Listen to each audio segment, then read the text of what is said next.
Hi, this is Shamrondi from Providence Life Design Topics. So today's video, I hope everybody is well. I hope you were able to catch the live earlier. Me and Florence Gaspard and I had a conversation. She's an author. She has a mental health background. And she works in that capacity.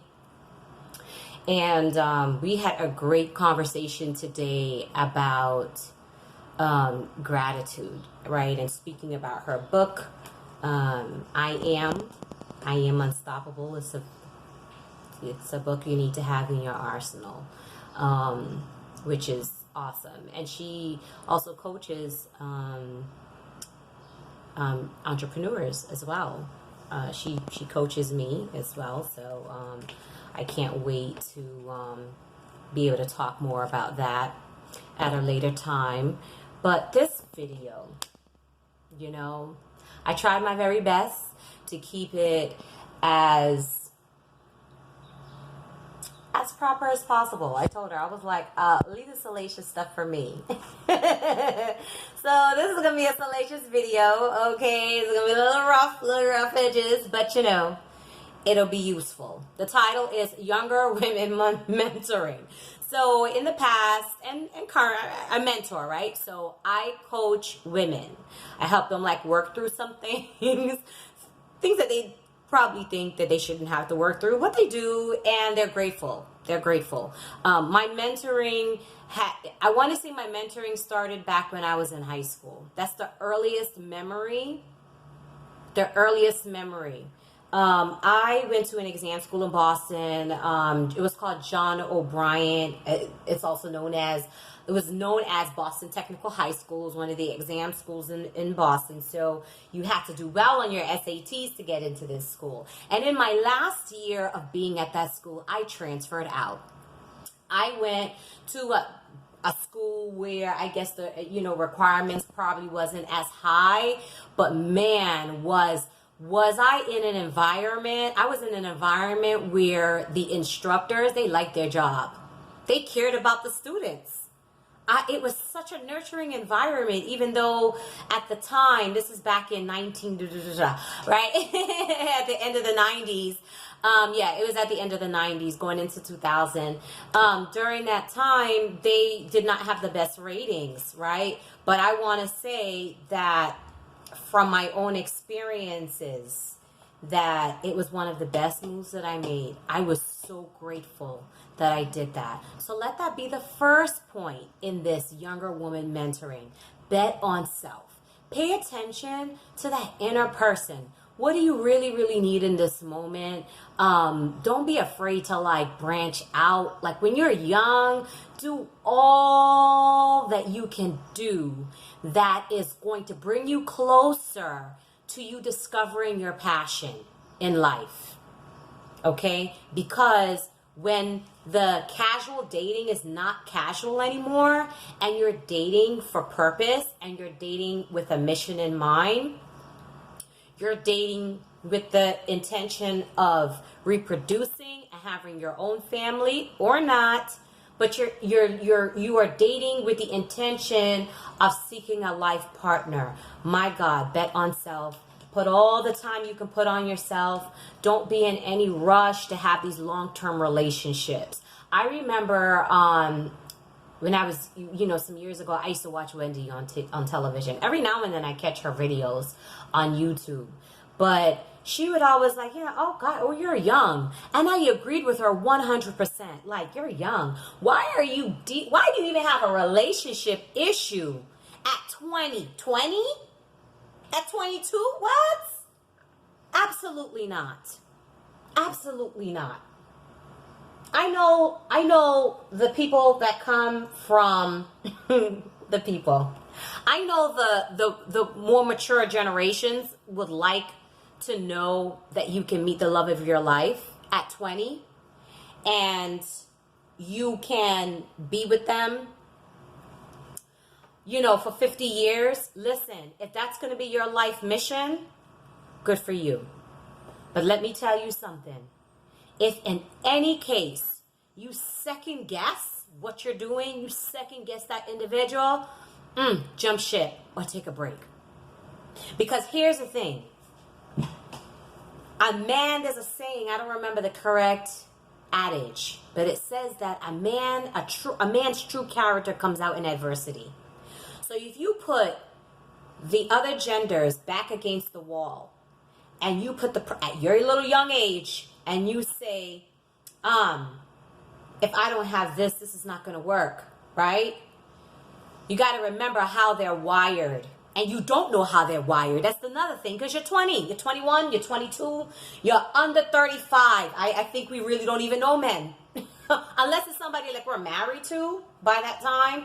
If you're still like sorting yourself out, you've already have a divorce under your belt, you are still dating, you're still waiting to be asked, you don't know men. You don't know men. You don't. And you may not want to acknowledge that you don't know men. That's okay, sis. This is a safe space, right? It's all right. It's okay. I know 40-year-old women that don't know men. I know 50-year-old women that don't know men. Oh, Jesus. I know women that are like almost 60, and they are still trying to figure out these small details. Why he do that? What? You've been using your patty cake. That's the country word where I come from, the country vernacular word, right? That is what's between your legs, your vagina, every slang under the blasted book. Twat, your puss. You listen. You should not be having. You don't know men, and that's okay, because there's nothing wrong with acknowledging that. Now, you may know some of the ways of men, but you don't know men, right? So, while you are under the age of 35, take everything with a grain of salt. Be dating as many people as possible. I didn't say kiss as many people as possible. I didn't say that. I didn't say get involved. I didn't say move in. I didn't say live with. I didn't say have sex. I didn't say grind on. I didn't say none of that with as many people as possible. I said date as many people as possible. Date as many people as possible. Get to be friendly with individuals and people of the other gender. Get to know them if that's who you want to date, okay? This is a no judgment zone. I'm not here for the religious folk, okay? I'm here for you just to get your life together. And I'm saying that you do not know the other gender under the age of 35 to the full degree that you can absolutely know them, all right? So bet on self. Do as much as you can. And here's the other thing. Here's probably something that they never ever tell you. Have bank accounts that individual does not know about. Like, start investing in yourself young. Get yourself some kind of like, there's many ways to save money, all right? And I know times get tough and all of that. But work, have a job, because also the experience of being in the workplace is important. Even if you plan on being a kept woman or a woman that's fully provided for in her relationship, a hypergamous woman, no judgment zone. I'm here for all of it, okay? I'm here for all of it. Absolutely. Because if that is part of your plan and you want a full-time mommy when it's time to be a mommy, get your work experience in, get a degree in, network as much as possible. Do not burn your bridges with the friends and the guys and so on that you're going to meet. If they want to say, hey, on social media, say, hey, how are you? I hope all is well. You're just not welcoming folk to come and show up and pull up at you and your man's house. But, you keep your friends or keep your acquaintances, keep your connections, okay?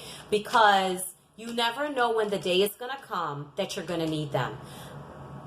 Fuck all that shit about, I got a man. I don't know, my love.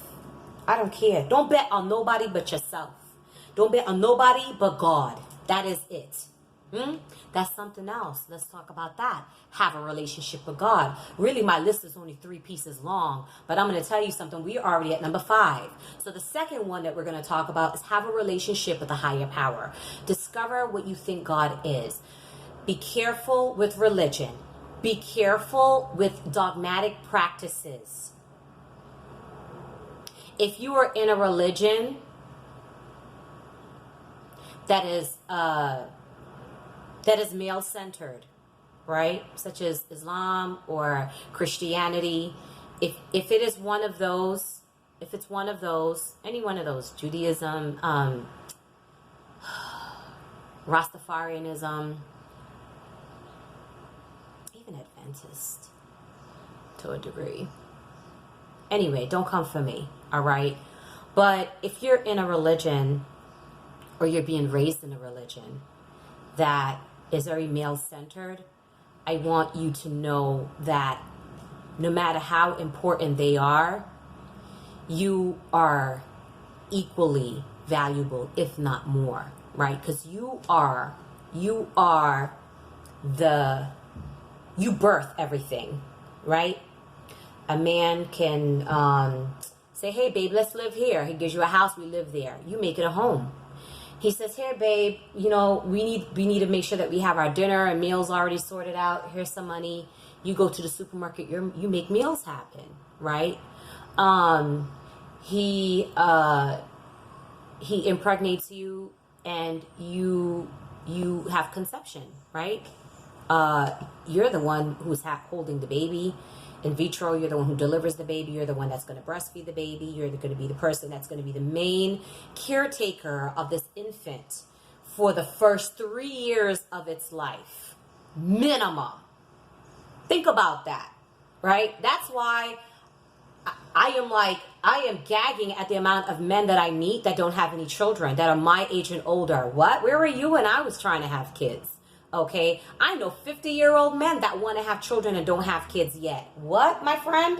What are you waiting on? Or there's something that, you know, has to be looked into that can be fixed. Whatever. I'm not here to talk about men's health. They have their doctors for that, the ones that they don't like to go to. That's another thing. Men don't like to go to the doctors.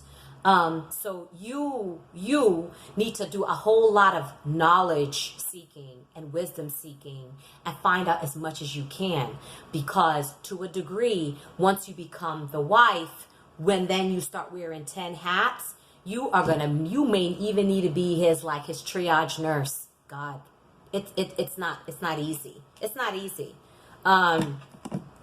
I'm always saddened when I meet women that are married to men and they don't know the kind of man they're married to, or they don't have any idea of what they're in for, because it's a very involved situation. The same way a woman can say, you know what, I'm done having children because I know this is going to occupy me, consume me for the first, 3, 10, 18, 20, 30 years of my life. Do I want to do that? That's why I don't judge women that don't want to have kids, right? Like, that's okay. That's all right. Because we won't say because that's going down a rabbit hole that we can't handle on this video, okay? But I don't judge them, right? And I acknowledge somebody being true with themselves. The only thing that I am saddened with is when women wait too long and they say, you know, they're 40 and they're like, but I want to have children. Yeah, it's not easy, right? But the saving grace and the salvation of those women is my number 2. My number 2 is protect your